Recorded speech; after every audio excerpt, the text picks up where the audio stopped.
오늘 우리가 함께 읽은 말씀을 근거로 해서 야훼는 내 편이시라라는 제목으로 오늘을 나누려고 합니다. 따라합시다. 야훼는 내 편이시라.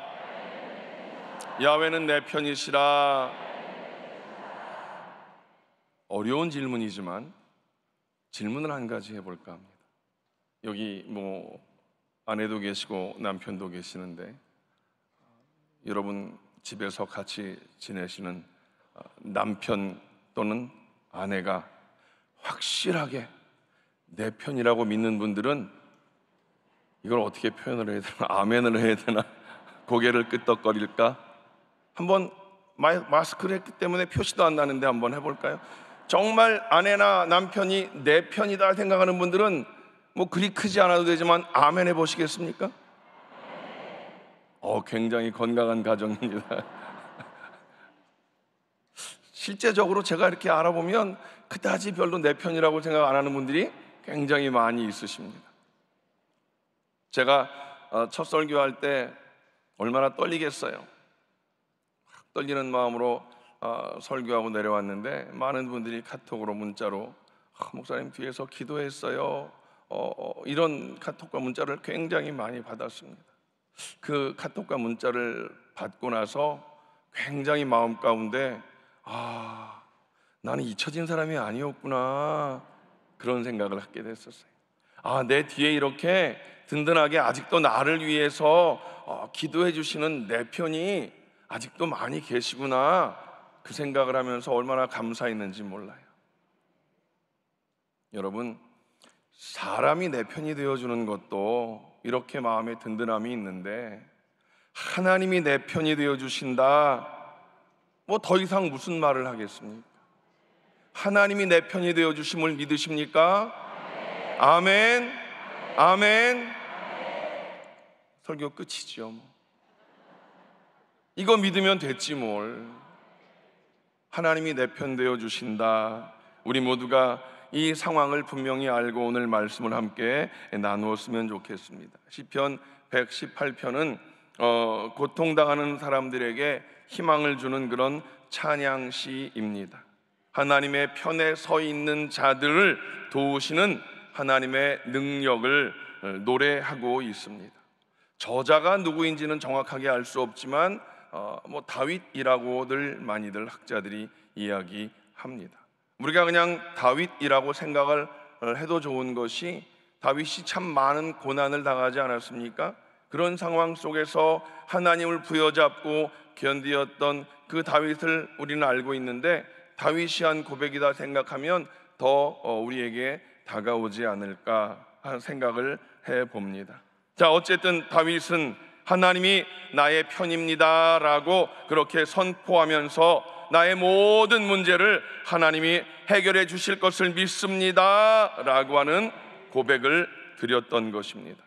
하나님이 나의 편이다 라고 하는 고백은 또 한편 바꾸어서 말하면 나도 하나님 편에 서겠습니다 라고 하는 그런 긍정적인 믿음의 고백이 되어질 수 있음을 알 수 있습니다. 여러분, 우리가 하나님이 나의 편이심을 소망한다면 우리도 다윗과 같이 나도 하나님 편에 서겠습니다라고 하는 적극적인 그런 태도가 필요한 줄로 믿습니다. 다윗처럼 함께 우리 고백해 보십시다. 따라합시다. 야훼 하나님은 내 편이십니다. 야훼 하나님은 내 편이십니다. 나도 하나님 편에 서겠습니다. 하나님은 언제나 우리 편이십니다. 믿으십니까? 그런데 내가 가끔 하나님을 등질 때가 있다는 것 우린 부인할 수 없습니다. 오늘 이 고백을 우리 모두가 잊지 말아야 될 줄로 믿습니다. 우리 그리스도인으로 우리가 인생을 살아간다는 것 참 쉽지 않지요. 그리스도인으로 인생을 살아가면서 당해지는 고통과 시련 속에서 오늘 시편 기자와 같이 고통 가운데 감사와 기쁨으로 하나님을 찬양하는 것이 결코 쉽지 않은 것을 우리는 경험해 보았을 것입니다. 우리가 오랜 세월들을 신앙생활을 해오고 있지만 아무리 믿음이 좋은 사람에게도 때로 시련이 다가옵니다. 고난이 다가옵니다. 그래서 하나님 앞에 외치지요. 하나님, 어찌 이러실 수 있습니까? 내가 하나님을 믿는다고 믿는데, 하나님을 예배하는데 어찌 이런 어려움을 주십니까? 라고 우리가 외치기도 하고 따지기도 하고 하나님 앞에 삿대질 하기도 합니다. 불경스럽다고요? 아니요, 다윗도 그랬어요. 하나님을 믿는다면 우리는 그 하나님 앞에 그렇게 따질 줄도 알아야 될 것 같아요. 하나님을 아버지로 부르는 자녀들이기 때문에 가능하다고 저는 분명히 믿습니다.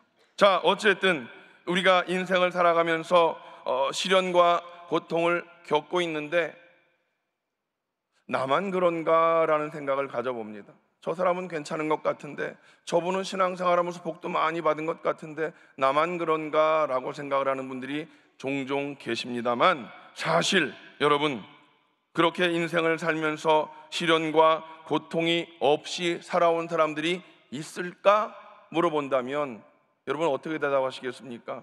그 사람은 시련도 없고 고통도 없었던 것 같아 라고 생각하십니까? 아니요, 절대로 그렇지 않다는 것을 우리는 분명히 알고 있습니다. 여러분, 우리 모두는 살아온 날만큼 그런 어려움, 고난 가운데서 허우적거리는 일들이 분명히 많이 있었을 것입니다.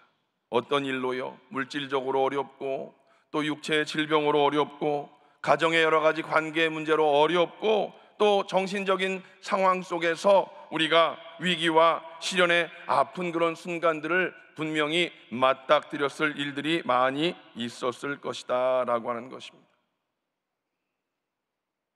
만일 인생을 살면서 그런 일이 없다라고 한다면, 그건 저는 그냥 그렇게 표현합니다. 사람이 아니문이다. 정말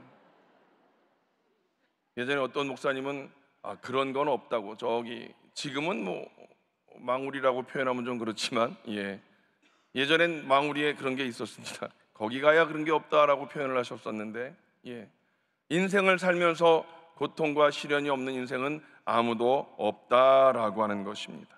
여러분, 그만큼 우리 인생들은 시련을 통해서 성장하고 성숙할 수 있다라고 하는 사실을 우리는 분명히 알고 있습니다. 그러므로 문제는 무엇입니까? 위기나 시련이 없는 인생이 아니라, 인생의 위기와 시련 속에서 그 문제를 과연 우리가 어떻게 풀어나가느냐, 그 문제를 어떻게 돌파해 나가느냐, 이것이 우리들에게 주어진 숙제일 줄로 믿습니다. 시련과 고통 그 자체는 결코 좋은 것은 아닙니다. 또 무조건 누군가 시련을 당했다고 해서 그 시련으로 성장하고 성숙하기만 한 것은 아닌 것을 우리는 요즘 매스컴을 통해서 알 수 있습니다. 많은 이들이 여러 가지 상황 가운데 그 시련을 견디지 못하고 스스로 자기 목숨을 포기하는 사람들이 얼마나 많이 있습니까? 우리 영훈 목사님도 늘 말씀하시죠. 하루에 자살하는 사람들이 숫자가 40명이다. 엄청난 숫자입니다. 시련이라고 해서 다 그 일을 겪고 이기는 것이 아닌 것을 우리는 알 수 있습니다.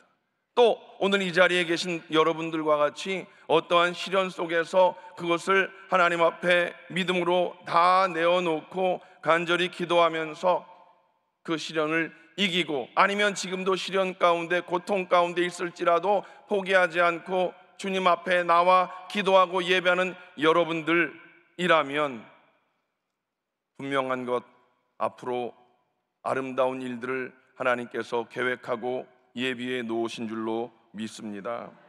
우리가 이 시련을 통해서 정말로 작은 일에 감사할 줄 알고 힘들고 어려운 이들을 돌볼 수 있는 그런 성장과 성숙의 삶을 살아갈 수 있다면 얼마나 좋은 일이겠습니까? 여러분, 그런데 이와 같이 성숙한 그런 신앙의 모습, 삶의 모습이 그냥 되지 않는다라고 하는 것입니다. 몇 가지 분명한 결단과 믿음이 있어야 된다라고 하는 것이죠. 오늘 본문 말씀 속에서 하나님께서 우리에게 그것을 말씀하고 있습니다. 첫째로, 임마누엘을 믿는 믿음이 있을 때 우리는 승리합니다. 임마누엘을 믿을 때 승리한다. 임마누엘이 무엇입니까? 함께 하신 하나님이라고 하는 것 아니겠습니까? 여러분, 믿음이란 하나님이 여기 나와 함께 하시는 것을 믿는 것이 믿음입니다. 믿음이란 여기 나와 함께 하시는 하나님, 저기 누구와가 아니라 여기 나와 함께 하신 하나님을 믿는 것이 믿음일 것입니다. 그것이 바로 임마누엘의 믿음인 것입니다. 성경책 속에 머물러 있는 하나님이 아니라, 또 누군가의 삶에만 있는 것이 아니라, 과거의 역사 속에 있었던 하나님이 아니라 지금 여기 나와 함께 하시는, 나의 삶 속에 역사하시는 하나님, 나를 사랑하시는 하나님, 좋을 때뿐만이 아니라 힘들고 어려운 그때에도 여전히 나와 함께 하시는 그 하나님을 믿는 것이 진정한 믿음인 줄로 믿습니다. 오늘 시편 118편 6절로 9절 말씀을 다시 한번 읽어보겠습니다. 시작. 야훼는 내 편이시라. 내가 두려워하지 아니하리니 사람이 내게 어찌할까. 야훼께서 내 편이 되사 나를 돕는 자들 중에 계시니 그러므로 나를 미워하는 자들에게 보응하시는 것을 내가 보리로다. 야훼께 피하는 것이 사람을 신뢰하는 것보다 나으며 야훼께 피하는 것이 고관들을 신뢰하는 것보다 낫도다. 아멘.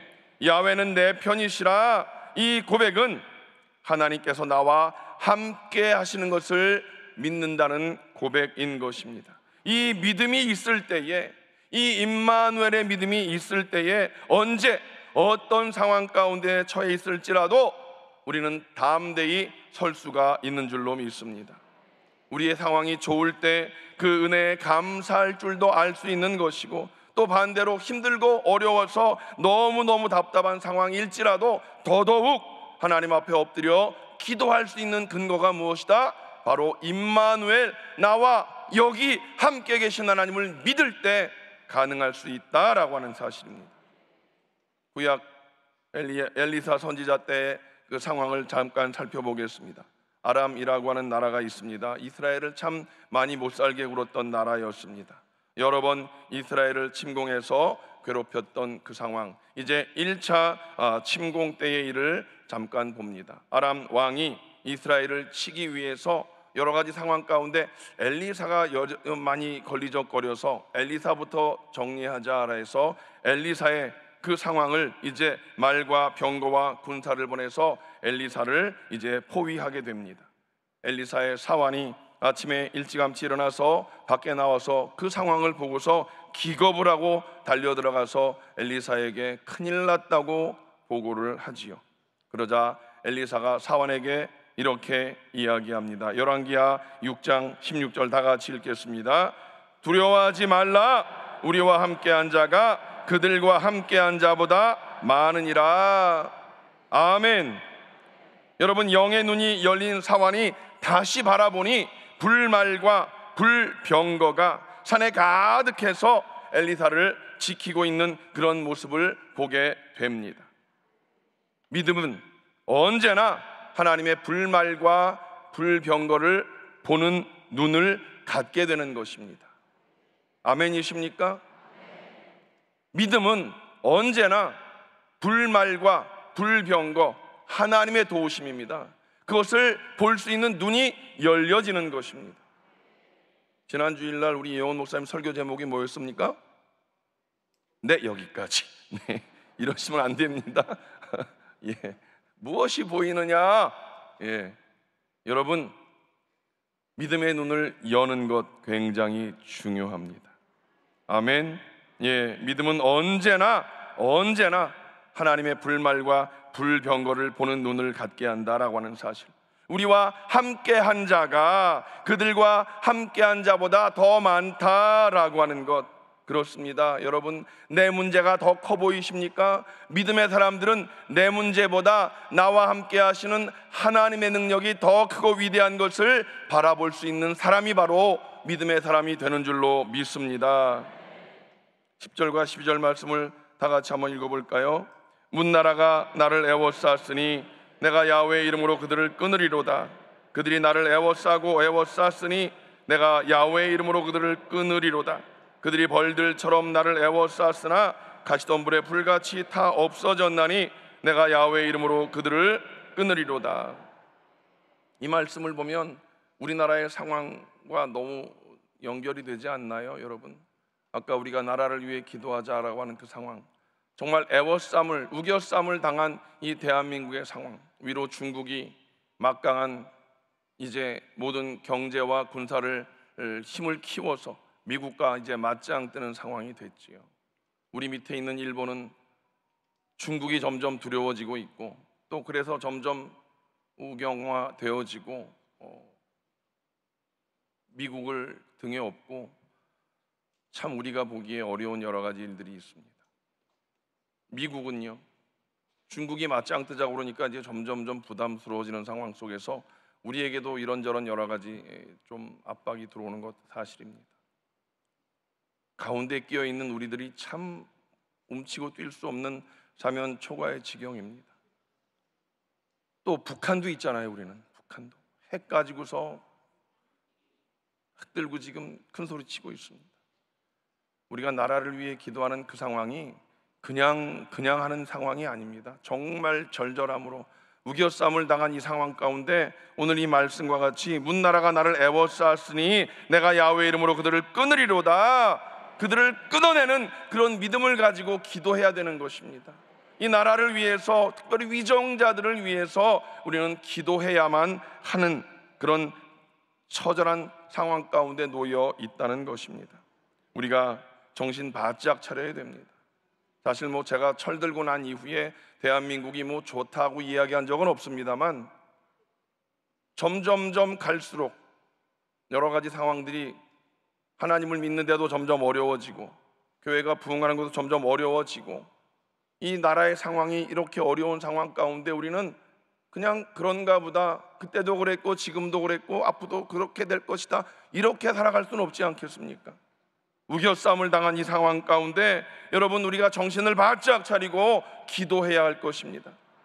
언제까지 과거의 문제 붙잡고 그렇게 여전히 그렇게 답답한 노릇을 보이고 있는지 모르겠습니다만, 어쨌든 우리는 믿음의 눈을 열고 하나님의 도우심을 구하면서 이제 우리가 나라를 위해서, 위정자들을 위해서, 특별히 이 땅에 세워진 교회들을 위해서, 여러분들은 여의도 순복음 교회를 위해서 목숨 걸고 기도해야 하는 사명이 있는 줄로 믿습니다. 아멘이십니까? 여러분, 하나님께서 우리나라를 불말과 불병거로 지켜주시기를 우린 분명히 기도해야 될 줄로 믿습니다. 그러므로 우리는 어떤 문제이든지 하나님이 내 편이시다라고 하는 이 믿음으로 승리하게 될 줄로 믿습니다. 하나님이 함께 하시는 것을 믿는 사람들, 임마누엘의 하나님을 믿는 사람들이 세상을 이기는 줄로 믿습니다. 어려움을 뚫고 성공하게 되는 줄로 믿습니다. 나라도 개인도 교회도 하나님께서 지켜주셔서 끝까지 안전할 수 있게 되는 줄로 믿습니다. 이 은혜가 우리 모두에게 임하시기를 주님의 이름으로 간절히 축복합니다. 두 번째, 기도로 우리는 승리할 수 있게 되는 줄로 믿습니다. 우리가 아무리 하나님이 함께 계신 것을 믿는다고, 야훼가 내 편이라고 외친다 해도 우리가 기도하지 않는다면 그 고백은 공허한 외침이 될 수밖에 없다는 것입니다. 오늘 여기서 우리는 하나님은 살아계십니다, 나는 살아계신 하나님을 믿습니다 고백을 했는데 기도하지 않는다면 탯줄이 끊겨진 아이는 살 소망이 없지 않습니까? 기도는 그 탯줄과 같은 것인데, 하나님과 연결되어진 생명의 줄인데, 우리가 기도하지 않는다면 우리가 어떻게 이 믿음의 고백을 해서 믿음의 승리를 이기겠다고 고백할 수 있겠습니까? 여러분, 우리는 진실로 하나님이 살아계심을 믿는 사람들인 줄로 믿습니다. 그래서 언제나 하나님과의 관계는 기도로 연결되어야 된다는 사실입니다. 분명히 기억하십시오. 기도는 생명의 끈입니다. 기도는 축복의 통로입니다. 우리 성도들에게 가장 큰 무기가 무엇이라고요? 기도라고요. 알기는 잘 알아요. 근데 그게 안 되니까 우리 이영원 목사님께서 성도들 1시간 기도하기라고 말씀을 하십니다. 1시간 기도하기 운동. 기도하기 운동은 운동이 아니라 기도는 삶이 돼야 되잖아요. 호흡을 운동하듯이 호흡합니까? 이렇게 호흡은 자연스럽게 하는 것입니다.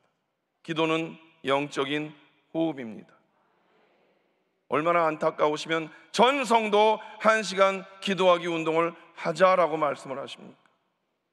기도의 자리가 채워지고 기도의 자리에서 하나님 앞에 뜨겁게 기도하는 그 소리가 하늘에 상달되어질 때 하나님의 기적의 역사가 나타나는 줄로 믿습니다. 바빠요. 우리가 요즘에 10시 전에 잠자기 힘들어요. 왜 그래요? 세상의 기준을 두고 살다 보면 사실 일찍 잠들기 어려운 상황을 살아가고 있습니다. 사실 여의도 순복음교회나 아니면 여러분 기도처에나 새벽에 5시에 나와서 기도하려면 최소한 11시엔 주무셔야 일찍 일어나서 나와서 기도할 수 있는데, 요즘 우리의 삶이 바쁘지도 않은데 바쁘게 만들어가는 것 같아요. 세상이 그렇게 만들어가는 것 같아요. 바빠서 기도하지 못해요. 요즘에 바빠서 새벽에 잠을 자야 되니까 못 일어난다고 그래요. 사단 마귀의 기도를 방해하는 작전이 바로 우리를 바쁘게 하는 것입니다. 나 아니라 다른 사람도 할 수 있어. 굳이 너까지 거기에 안 껴도 돼. 우리의 마음 가운데 그런 소리가 들리십니까? 나 오늘 바쁜데 그것은 하나님께서 우리에게 원치 않으십니다. 하나님은 우리의 삶 속에 하나님의 샬롬을 주셨습니다. 평안을 주셨습니다. 여러분들이 아까 하나님이 살아계신 것을 믿는다고 고백했다면 하나님의 샬롬을 우리는 믿는 사람이 되어야 되는 것이고, 하나님의 샬롬이 있을 때, 하나님의 평안이 있을 때 세상 산다고 바빠서 이리 뛰고 저리 뛰고 하는 삶이 아니라 하나님의 그 평안 가운데 하나님 앞에 무릎 꿇고 기도할 수 있는 그런 시간들이 우리의 삶 가운데 분명히 주어져야 된다라고 하는 것입니다. 여러분, 오늘 본문은 시인은 자신의 고통과 어려움을 하나님께 부르짖었다 이렇게 고백합니다. 시편 118편 5절 말씀을 다 같이 읽겠습니다. 시작. 내가 고통 중에 야훼께 부르짖었더니 야훼께서 응답하시고 나를 넓은 곳에 세우셨도다. 고통 가운데 부르짖었다. 이것도 참 은혜입니다. 고통 가운데 삶을 좌절하고 포기하는 사람도 있는데, 고통 가운데 부르짖었더니 넓은 곳에 세우셨다. 무슨 말입니까? 하나님께서 우리의 기도를 다 들으셔서 문제를 다 해결해 주셨다는 말씀입니다. 고통 속에 얽매여서 옴짝달싹하지 못하던 나를, 괴로움에 짓눌려서 숨도 쉬지 못하는 나를 하나님께서 나의 부르짖음의 기도를 들으셔서 나를 풀어서 해방시켜 주셨다. 넓은 곳에 우리를 그렇게 풀어주셨다라고 하는, 우리를 자유케 하신 하나님을 오늘 시편 기자는 말씀하고 있다는 사실입니다. 야고보서 1장 5절을 우리가 다 알고 있습니다. 다 같이 읽겠습니다. 시작. 너희 중에 누구든지 지혜가 부족하거든 모든 사람에게 후히 주시고 꾸짖지 아니하시는 하나님께 구하라. 그리하면 주시리라. 아멘. 하나님께 구하면 꾸짖지 아니하시고 후히 주신다라고 분명히 약속하고 있습니다. 우리가 기도할 때는 후히 주실 하나님을 믿고 기도하는 것입니다. 오늘 성경의 이 말씀이 하나님의 말씀이고 하나님의 말씀이 능력 있는 말씀임을 믿는다면 이 말씀을 우리는 가슴에 품고 날마다 시간마다 하나님 앞에 엎드려 기도하는 자가 되어야 될 줄로 믿습니다. 기도는 모든 사태를 변화시키는 하나님의 능력의 도구가 되는 것입니다. 우리 모든 성도들의 믿음의 기도를 통해서 하나님의 기적의 역사가 나타나게 될 줄로 믿습니다. 제가 청주에서 5년 동안 사역을 하고 왔습니다. 5년 그러면 긴 것 같은데 가서 적응하느라고 시간 갖고 뭔가 해보려고 하니까 코로나가 왔고, 코로나 2년 반 지나고 나니까 5년이 돼서 정말 그렇게 살았습니다. 할 수 있는 건 없었고, 교회가 굉장히 넓습니다. 성전도 넓고 성도는 그렇게 많지 않기 때문에 우리 할 수 있는 게 없고 전도도 못하니 우리가 전도할 그날을 기대하면서 기도로 준비합시다. 성도들에게 제가 계속 우리 기도합시다. 기도밖엔 살 수가 없습니다. 기도밖엔 길이 없습니다. 성도들이 참 감사하게도 그 말에 순종해 주셔서 정말 열심히 나와서 열심히 기도하셨습니다. 정말 열심히 기도하셨습니다. 열심히 순종하며 기도한 그 결과 올 봄에 이제 코로나가 조금 해지가 되면서 교회가 부흥의 어떤 조짐을 보이면서 성도들이 막 이렇게 새 성도들이 들어오시고 막 그러는 찰나에 제가 올라와 버렸어요. 저도 하나님께 영광.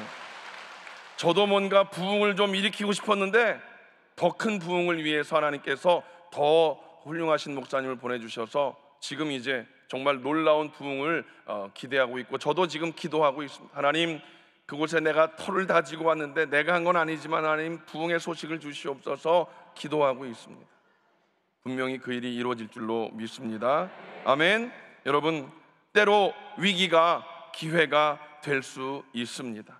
아무것도 할 수 없어서 기도밖에는 할 수 없었더라고요. 기도밖에 할 게 없었어요. 그래서 기도밖에 할 게 없어서 열심히 우리가 기도했지요. 믿음으로 기도했습니다. 하나님, 부흥을 이루시옵소서. 그렇게 후히 주시고 꾸짖지 아니하시는 하나님 앞에 기도하였더니 구하는 자의 기도를 들으신 하나님께서 응답의 역사를 분명히 주시는 줄로 믿습니다.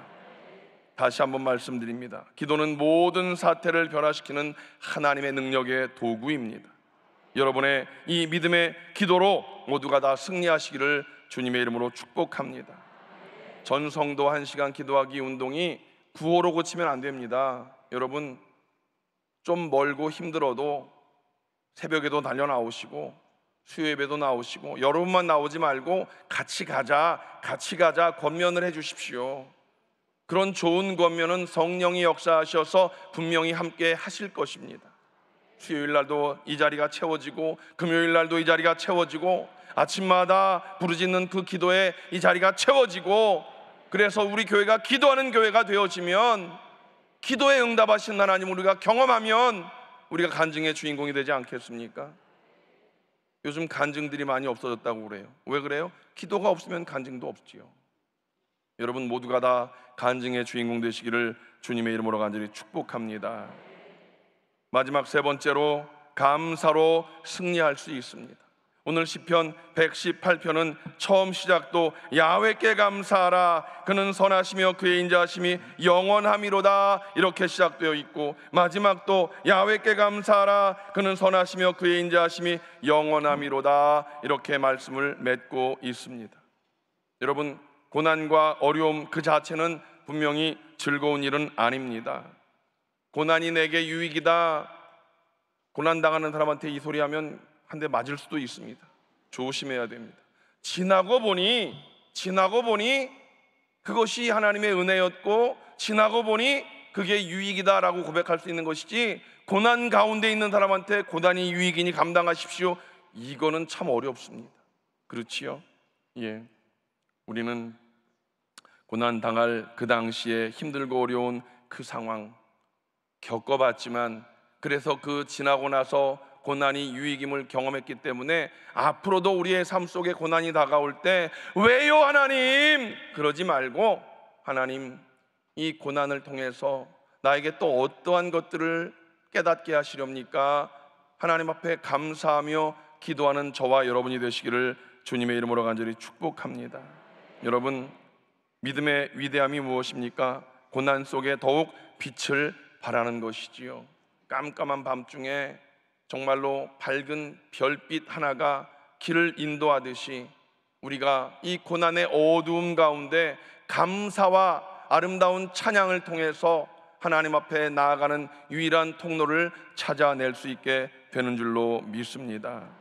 고난의 때에 감사와 찬양, 이것은 더 이상 말씀드리지 않아도 우리는 다 알고 있지 않겠습니까? 사단 마귀의 악한 것들을 물리쳐 이기는 도구가 되어짐을 믿고, 우리는 기도와 함께 감사와 찬양의 아름다운 삶을 이루어 나아가시기를 주님의 이름으로 간절히 축복합니다.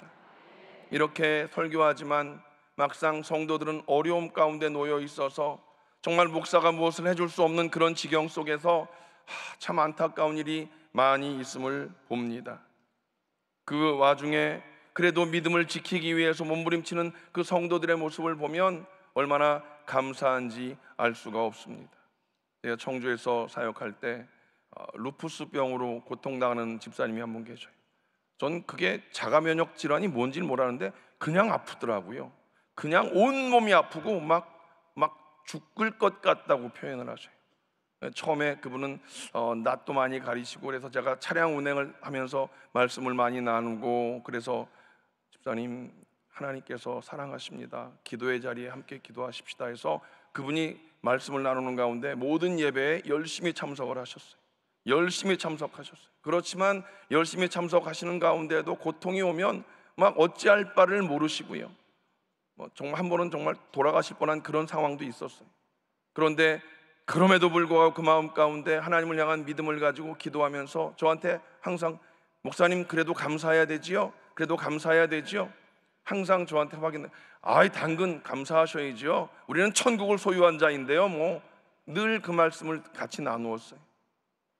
열심히 기도하시고 감사하시는 가운데 그분이 치료가 되었을까요? 아니요, 치료 안 됐어요. 여전히 고통 가운데 있어요. 너무 힘들면 밤중에 저한테 전화하시고, 목사님 죽을 것 같아요. 어떻게 해줄 수 있는 건 아무것도 없고 하나님 앞에 기도밖에 할 게 없더라고요. 그런데도 그분이 계속 감사의 삶을 살고 있습니다. 여러분, 응답받은 것만 응답받은 것이 아닙니다. 고난 가운데 하나님 앞에 감사하는 그 믿음의 삶을 우리는 분명히 알고, 나도 여러분도 고난 가운데 감사할 수 있는 그 믿음을 지켜나가는 우리 모두가 될 수 있기를 주님의 이름으로 간절히 축복합니다. 말씀드린 대로 우리 인생 속에 근심과 걱정이 없을 수는 없습니다. 그런 것들을 이기며 나가는 것이 바로 우리의 삶이고 믿음인 것입니다.